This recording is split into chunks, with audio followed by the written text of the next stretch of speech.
네, 본문 말씀으로 복음이 만든 새로운 관계, 복음이 만든 새로운 관계라는 제목으로 말씀 나눌 때 하나님께서 오늘도 우리에게 은혜 주실 줄 믿습니다.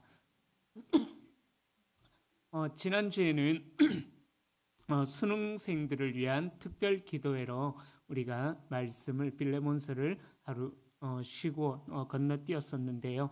우리는 10월 마지막 주일 종교개혁주의를 맞이해서 이 빌레몬서를 통해 빌레몬서를 살펴보면서 하나님께서 기뻐하시는 교회의 모습, 또 하나님께서 기뻐하시는 성도의 모습이 무엇인가 3주간에 걸쳐서 3번의 시간으로 나눠서 묵상하고 있습니다.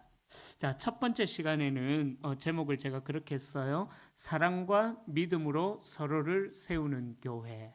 사랑과 믿음으로 서로를 세우는 교회. 이 말씀을 통하여서 빌레몬의 믿음이 바울에게 위로가 되고 기쁨이 되었다라는 말씀을 나눴고요. 그리고 두 번째 시간에는 복음의 순종으로 드러나는 사랑.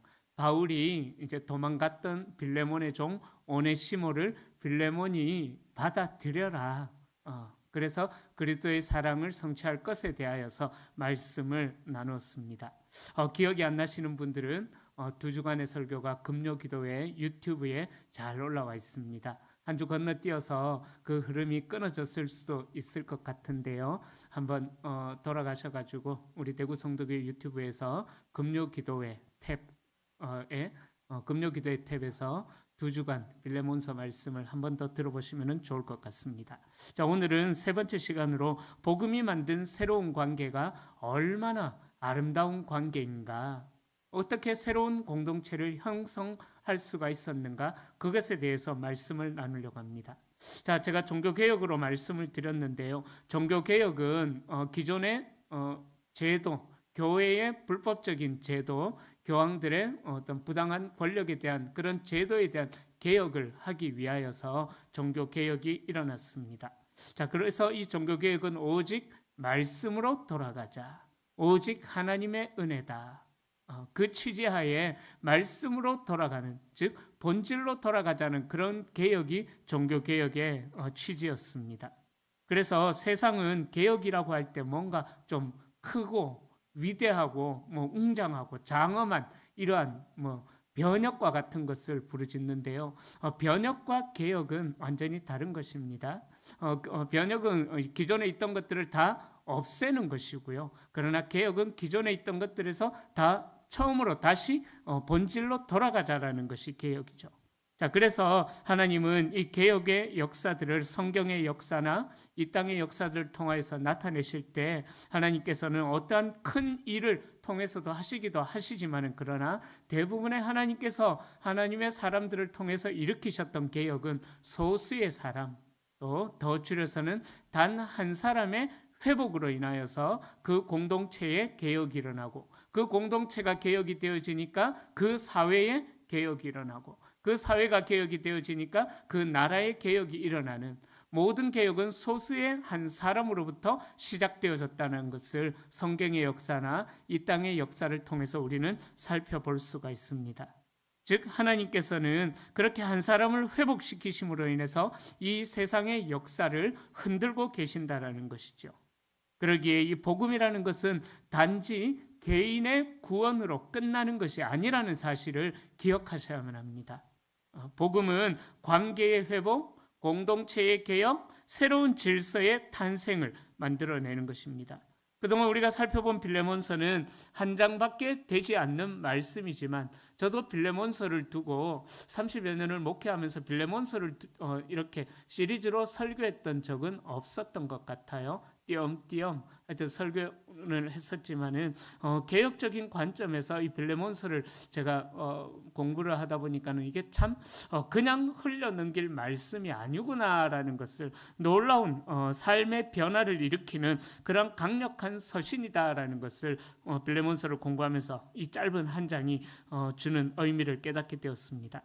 자, 우리는 모두가 다 관계라는 것을 가지면서 살아갑니다. 교회에서도, 또 가정에서도, 또 사회에서도, 모든 것에서 끊임없이 사람들과 부딪히면서 살아갑니다. 제가 20대 때 택시 아르바이트를 한 적이 있었습니다. 그때 참 잘 됐었어요. IMF 터지기 전에. 참 많이 벌었던 기억이 납니다. 그때 뭐 2달씩 잠깐 하니까 하여튼 정말 밥 먹고 잠자는 한 6시간 정도 외에는 계속 차에 10몇 시간씩 그렇게 앉아 있었던 기억이 납니다. 우리 택시로 은퇴하신 장로님도 계시는데 저도 택시 하면서 참 97년이 되기 전까지 참 많은 돈을 벌었던 기억이 납니다. 그런데 택시 하면서 참 재밌었던 게 뭐냐 하면은 이 세상에 참 별종이 많구나. 정말 희한한 사람이 많구나. 하여튼 정말 재미있었습니다. 뭐 술 취한 사람부터 시작해서 저를 유혹하는 아주머니도 계셨고요. 정말 재미있는 사람들을 참 많이 만났던 기억이 납니다. 그런데요, 제가 생활을 하면서 보니까 이제 목회자 생활을 하면서 보니까 교회 안에 택시를 하면서 만났던 사람들보다 교회 안에 참 더 많은 다양한 사람들이 있구나라는 것을 제가 깨닫게 되어졌던 적이 있습니다. 교회에서도 우리는 사람들과 관계를 하면서 살아가죠. 이 사람과 관계하면서 때로는 내 마음과 같지 않다 보면은 부딪히기도 하고, 그러다 보니까는 누군가를 미워하거나 용서하지 못하는 그 마음들로 인해서 나는 아무렇지도 않은 것 같지만은 그러나 늘 그것이 나를 속박하고 있는 그 속에서 우리는 살아가고 있다라는 거죠. 그러나 오늘 우리 이 빌레몬서에서 우리에게 이야기해 주는 이 복음은요, 바로 새로운 관계, 도저히 허물어질 것 같지 않은 벽들이 허물어지면서 새로운 관계가 어떻게 탄생이 되어지는가, 그것을 보여주는 아주 능력 있는 본문이 되는 것입니다. 자, 빌레몬이라는 주인으로부터 도망을 갔었던 한 사람, 오네시모라는 이 한 종, 노예가 예수 그리스도의 복음을 바울을 통해서 듣고 나서 온전하게 변화가 되어집니다. 그리고 바울은 그 복음의 힘을 믿고 빌레몬과 오네시모의 깨어진 관계를 세우려고 이 개인적인 서신, 이 빌레몬서를 빌레몬에게 보내는 것입니다. 자, 그렇다면 오늘 본문에서 나오는 내용이 무엇인가 살펴보겠습니다. 자, 첫 번째로요, 하나님의 섭리 속에서 일어난 이별에 대하여서 말씀합니다. 자, 바울은 15절에서 이렇게 이야기합니다. 그가 잠시 떠나게 된 것은 아마 너로 하여금 그를 영원히 두게 함이리니. 자, 바울은 오네시모가 빌레몬을 떠나서 도망했던 그 사건을 죄로 보지 않았다라는 거예요. 죄를 지은 것으로만 해석하지 않고 하나님의 섭리 가운데 새로운 출발, 무너진 관계가 새로운 출발의 기회로 되어질 것으로 해석하고 있습니다. 오네시모가 도망간 것은 인간의 잘못된 선택이었습니다. 그러나 그 안에서 하나님은 더 큰 일을 이루셨다라는 거예요. 오네시모가 빌레몬을 떠난 사건이 오히려 빌레몬과 오네시모 가운데 무너진, 도저히 회복되지 않을 것 같은 빌레몬이라는 주인과 오네시모라는 종의 관계를 뛰어넘어서서 오히려 영원한 교제를 나누는 그 사건이 되었다. 오네시모가 도망간 일을 그렇게 바울은 해석을 하고 있는 거예요. 그래서 여기서 잠시 떠났다라는 이 말의 헬라어의 의미는 그냥 단순한 이탈이 아니라 하나님의 손안에 붙잡힌 시간을 의미합니다. 바울은 이 사건을 우연이 아닌 하나님의 계획된 이별이다. 오네시모는 도망을 갔지만 바울은 해석하기를 하나님의 계획 안에 이루어진 이별이다. 잠깐의 이별이다라고 그렇게 해석했다라는 거죠. 놀랍지 않습니까?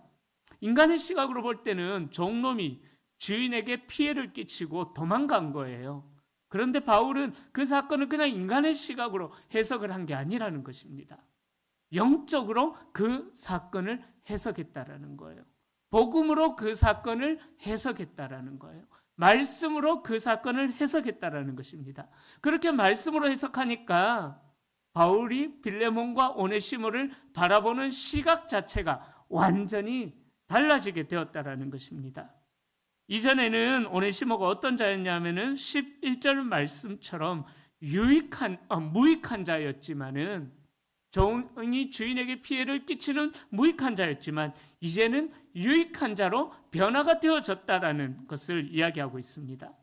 예전에는 오네시모가 주인에게 괴로움과 상심을 주었지만 이제는 새 사람이 되었기에 그리스도 안에서 두 사람이 영원한 교제, 잠깐의 이별을 통하여서 영원한 만남의 교제를 나눌 수 있는 관계로 변화가 되어졌다라는 것을 이야기하고 있는 것입니다. 자, 그래서 16절에서는 빌레몬이 오네시모를 대할 때에 어떻게 대하라고 할까요? 이제는 종과 같이 대하지 말라. 종 이상으로 사랑받는 형제로 대해야 된다라고 그렇게 이야기하고 있습니다. 주 안에서 사랑받는 형제라는 거예요. 이것은 단순히 그냥 바울이 네 싸웠지, 이 오네시모 종놈 너 도망갔지? 주인에게 가서 잘못했다고 용서 빌어. 빌레몬 너는 용서해줘. 그냥 이런 형식적인 용서가 아니라는 거죠. 단순한 감정의 화해가 아니라 신분의 변화, 신분의 전환을 이야기하는 것입니다.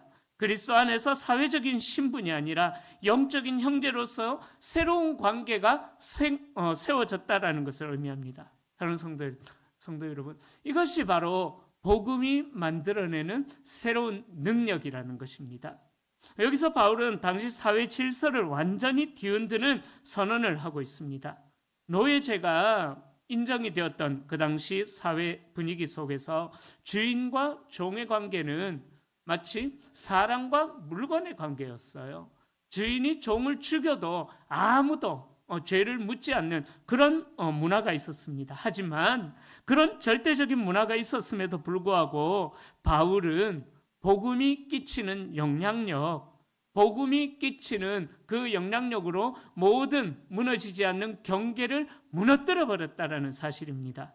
이 변화를 가능하게 한 것이 복음의 능력이라는 거예요. 이 변화를 가능하게 한 것이 복음의 능력이라는 것입니다. 사랑하는 성도님들, 여러분들 안에 복음이 살아있습니까? 복음이 살아있다면요, 이런 변화가 열매로 맺혀지게 된다라는 거죠. 얼마나 놀랍지 않습니까? 복음은 인간의 어떤 신분과 존재의 가치와 관계의 방향성까지도 새롭게 정립을 해준다라는 사실입니다. 모든 성도가 서로를 형제요, 자매로 대할 수 있다라는 것, 계급과 신분이 뚜렷하게 구별되었던 당시 사회에서 놀라운 혁명적인 변화를 바울이 빌레몬에게 요구했다라는 것입니다. 오네시모는 어떠한 종이었기 때문에 어떠한 것을 요구할 그러한 자기 주장이 오네시모에게는 없었죠. 그러나 빌레몬보다 더 지도자에 있었던 바울은 오히려 빌레몬에게 영적 아비로서 빌레몬에게 그러한 혁명적인 변화를 일으킬 것을 요구했다라는 것입니다. 자, 두 번째로 이제 복음으로 중재하는 바울에 대하여서 말씀합니다. 바울의 자세에 대해서 말씀하는데요. 바울은 오네시모를 대신하여서 빌레몬에게 이 편지를 쓰고 있는 거거든요. 그래서 17절에 보면은 이렇게 편지를 씁니다. 그러므로 네가 나를 동력자로 알진대. 여기서 너는 바로 빌레몬입니다. 빌레몬이 바울을 동력자로 알진대 오네시모를 영접하기를 바울 대하듯 해라. 그렇게 바울이 이야기하고 있는 거예요. 이 장면은 복음이 관계를 회복시키는 중재의 모델을 보여주고 있는 것이죠. 바울은 빌레몬에게 충분히 명령으로도 할 수 있었지만은 그러나 바울은 명령하지 않고 사랑으로 권면하고 있다라는 거죠. 너가 나를 동력자로 안다면은 나를 대하듯 오네시모를 그렇게 좀 받아주어라 요청하고 있는 거죠.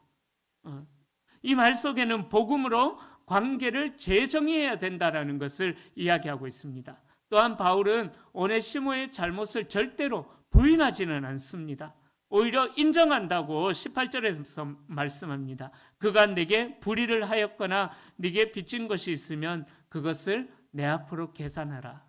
즉 오네시모가 빌레몬에게 뭔가 잘못한 것이 있다면은 내가 다 해결해 줄게.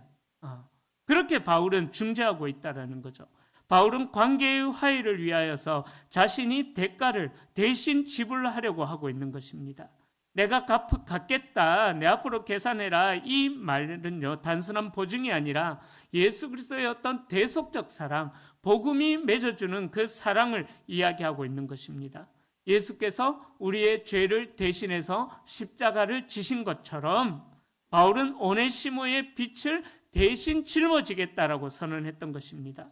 그러니까 바울은 율법적인 판단으로 빌레몬에게 이야기하는 것이 아니라 사랑으로 그 문제를 해결하려고 했다라는 것이죠. 저를 가르치셨던 목사님 중에서 한 분이 이런 말씀을 늘 하셨어요.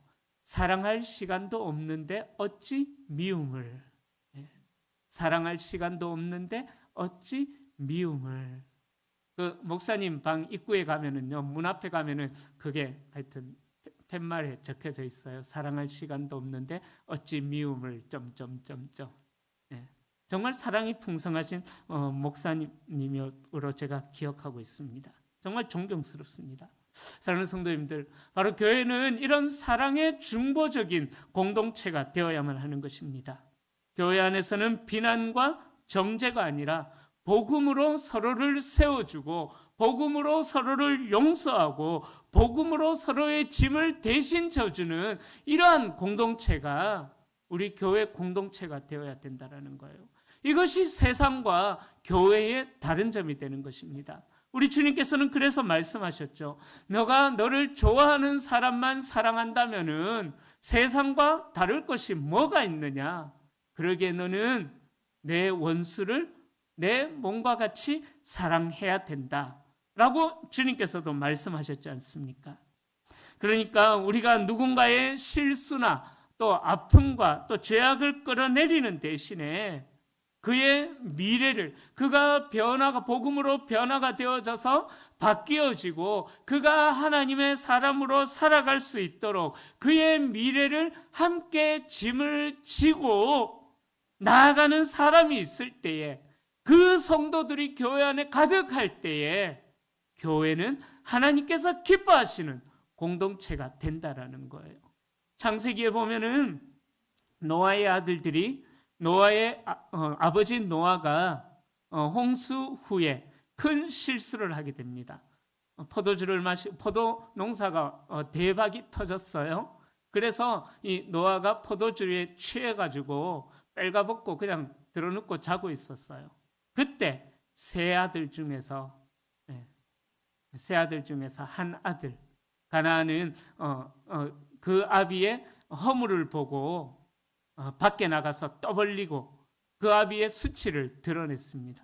그러나 나머지 두 아들은 그 아비의 허물을 보지 않고 덮어주었다라는 거죠. 사랑하는 성도님들, 걸음은 덮어둬야 될까요? 들춰내야 될까요? 물론 비료로 쓸 때는 끄집어내야 되겠죠. 그러나 평상시에 걸음은 덮어둬야만 냄새가 나지 않는 법입니다. 평상시에 이 걸음을 그냥 막 끄집어내면은 냄새가 온 천지에 진동하는 것이죠. 마찬가지입니다. 우리가 누군가의 실수를 보았을 때에 그 실수를 그리스도의 사랑으로, 그 실수가 죄가 아니라면은, 그 실수가 정말 죄가 아니라면은 그 실수를 덮어주고 용서해주는 그러한 마음이 필요하다라는 것입니다. 그러한 성도들이 가득할 때에 그 교회는 하나님께서 기뻐하시고 또 그 교회는 하나님께서 인정하시는 그러한 공동체로 세워지게 된다라는 것입니다. 현대 복음주의 신학의 거장이라고 불리는 톰 라이트 목사님은요, 이 빌레몬서의 장면을 이렇게 해석합니다. 바울은 오네시모를 사회적 신분으로 정의하지 않는다. 그는 그를 그리스도 안에서 새롭게 태어난 존재로 본다. 바울의 편지는 단순한 도덕적 호소가 아니라 복음이 만들어내는 새로운 인간관계의 실험이다. 이런 실험은 좀 우리가 많이 했으면 좋겠어요. 바울의 편지는 단순한 도덕적인 호소가 아니라 복음이 만들어내는 새로운 인간관계의 실험이다. 이런 실험 좀 해봐야죠, 우리가. 내가 다른 사람을 용서할 수 없는 사람이 있을 때에 그 사람을 용서하는 실험을 한번 해보십시오. 그리고 그 결과가 어떻게 열매 맺어질까 기대해 보는 거죠.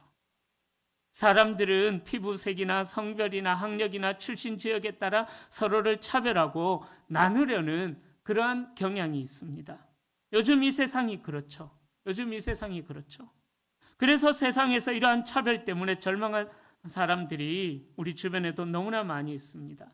그러나 우리 교회 공동체는 서로를 대할 때에 주님 대하듯 대하면서 차별이 없는 평등한 교제, 또 차별이 없는 형제로 따뜻한 교제를 이 교회 안에서 경험할 수 있도록 우리는 이 교회를 그렇게 만들어 나가야 된다는 거죠.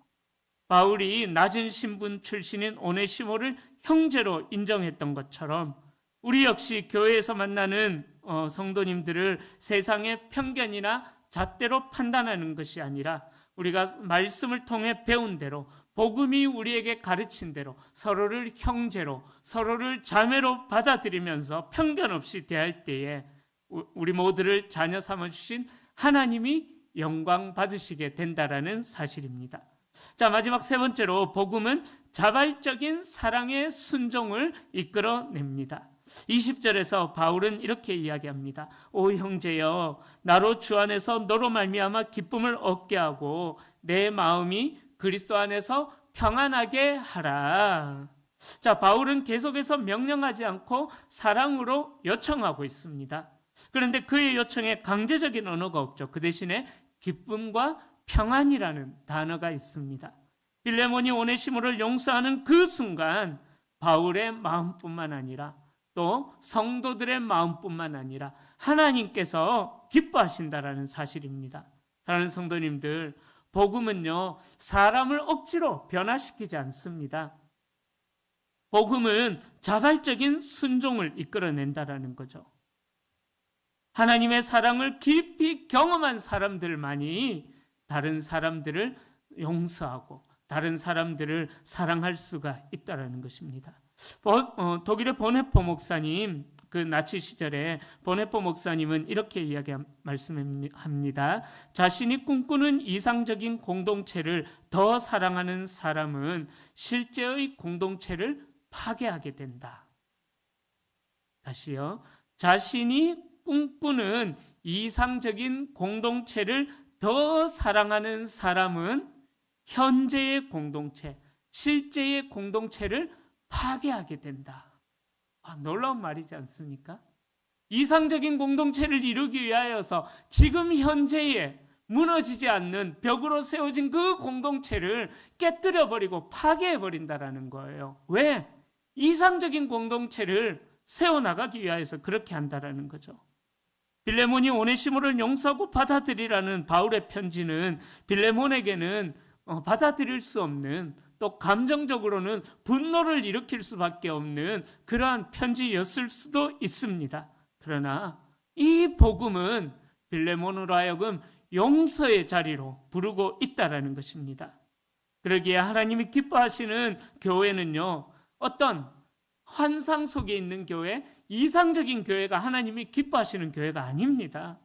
바로 용서를 통해서 현재의 공동체를 파괴하는 그러한 교회, 바로 복음을 살아내는 교회, 그 복음을 살아내는 교회가 하나님께서 기뻐하시는 교회가 된다라는 사실입니다. 빌레몬이 오네시모를 용서하게 된다면 그 행위는 단순한 인간적인 관역이 아니라 복음의 열매요, 성령의 역사가 된다라는 사실입니다. 자, 이 빌레몬서, 제가 1장을 시작할 때 빌레몬서의 개요를 말씀드리면서 옥중서신이다라고 말씀드렸어요. 에베소서, 빌레몬서, 에베소서, 빌립보서, 빌레몬서, 골로새서, 에골빌빌이라고, 감옥에 있으니까 빌빌해진다, 에골빌빌로 외우면 된다라고 제가 말씀드렸어요. 그죠? 기억나시죠? 자, 그래서 이 네 개의 서신은 바울이 감옥에 있을 때에, 마지막 감옥에 있을 때에 기록한 서신이거든요. 자, 그러니까 바울이 이렇게 감옥에 있으면서 편지를 쓰는 것 참 쉽지를 않았을 것입니다. 그러나 바울은 이 감옥 속에서도 여전히 복음의 공동체를 향한 희망을 품고 그 확신으로 빌레몬에게 편지를 쓰면서 마무리를 하고 있는 것입니다. 바울은 하나님께서 자신의 기도를 들으시고 관계의 회복을 이룰 뿐만 아니라 공동체가 연합이 되어질 것을 믿음으로 그 감옥 속에서도 바라보게 되었다라는 사실입니다. 자, 그래서 바울은 다시 함께 모이는 그 날을 바라보면서 23절부터 25절에 여러 사람의 이름을 등장하면서 편지를 마무리하고 있습니다. 에바브라, 마가, 아리스타고, 데마, 누가, 이 사람들의 이름을 일부러 언급하고 있는 거예요. 왜냐하면 이들이 다 바울의 복음의 동력자들이었기 때문입니다. 이들은 모두 바울과 함께 고난을 나누고 복음 사역을 감당했던, 고난의 길을 함께 걸었던 자들입니다. 이 이름들 속에서 우리는 교회의 본질을 보게 된다는 거죠. 복음은 개인을 변화시키는 것이 아니라 한 공동체를 세우는 힘이 된다는 것입니다. 서로 다른 배경과 성격, 상처를 가진 이들이 이 복음 안에서 하나가 되어가는 공동체, 그것이 바로 하나님께서 기뻐하시는 공동체라는 것을 이야기하고 있는 것입니다. 여러분, 마틴 루터 킹 목사님을 아시죠? 마틴 루터 킹, 미국의 흑인 노예 해방 운동을 일으켰던.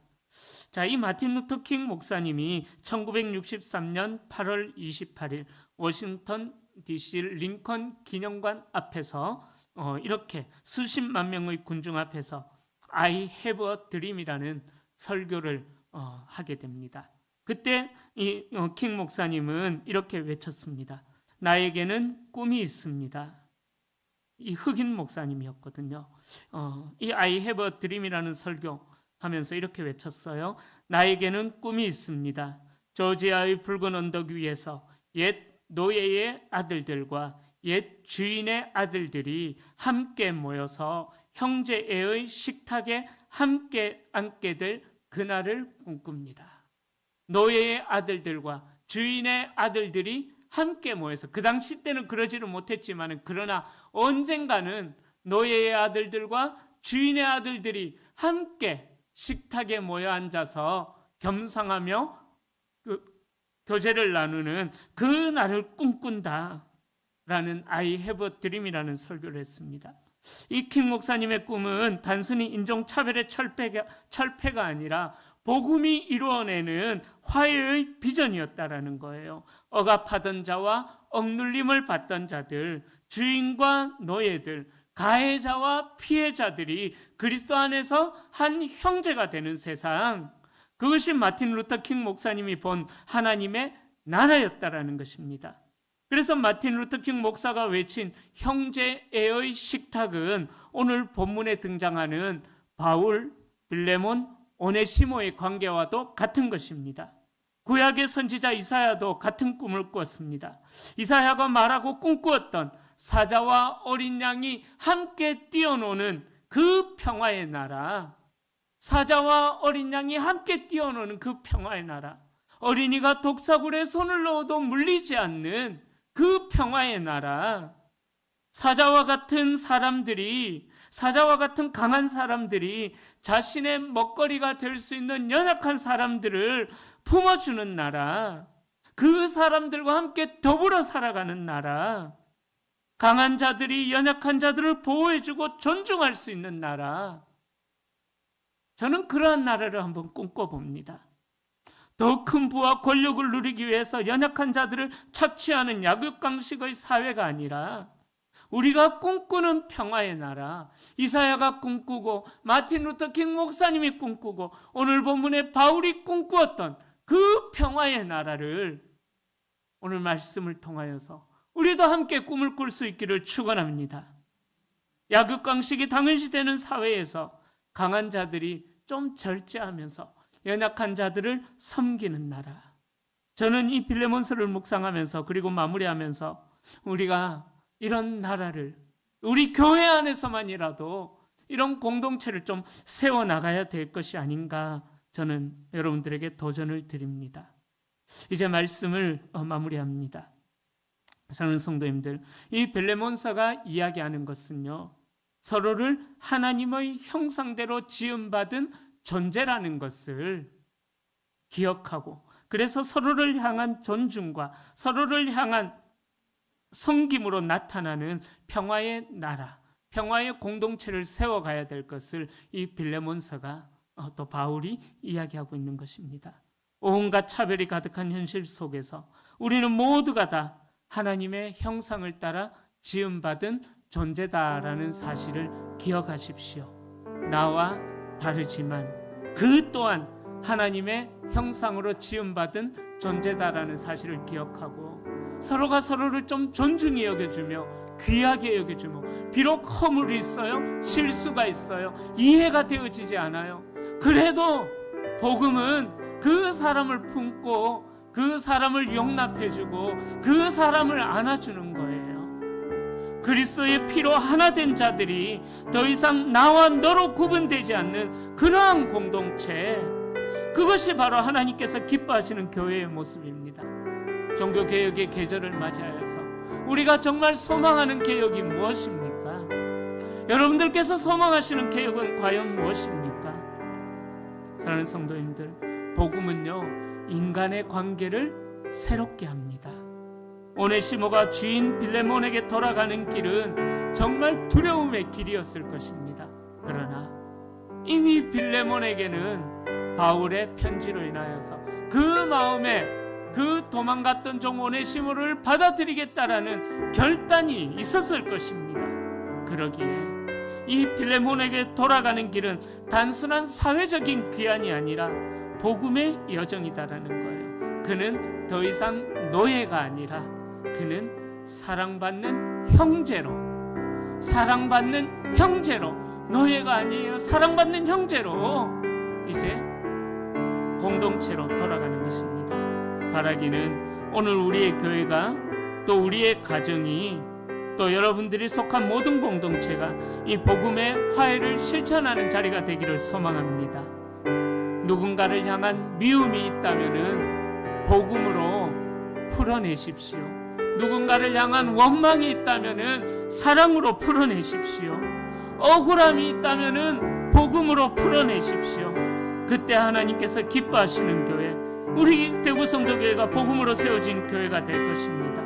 그러기에 여러분의 모든 관계 속에서 이 복음이 흘러서 정말 우리 교회가 복음이 살아 역사하는, 말로만 복음이 아니라 정말 복음이 살아 역사하는, 복음이 강력하게 운행하는 그러한 교회가 되기를 소망하고, 또 그러한 교회를 세워나갈 수 있는 우리 성도님들이 다 되시기를 주님의 이름으로 간절히 축원합니다. 우리 함께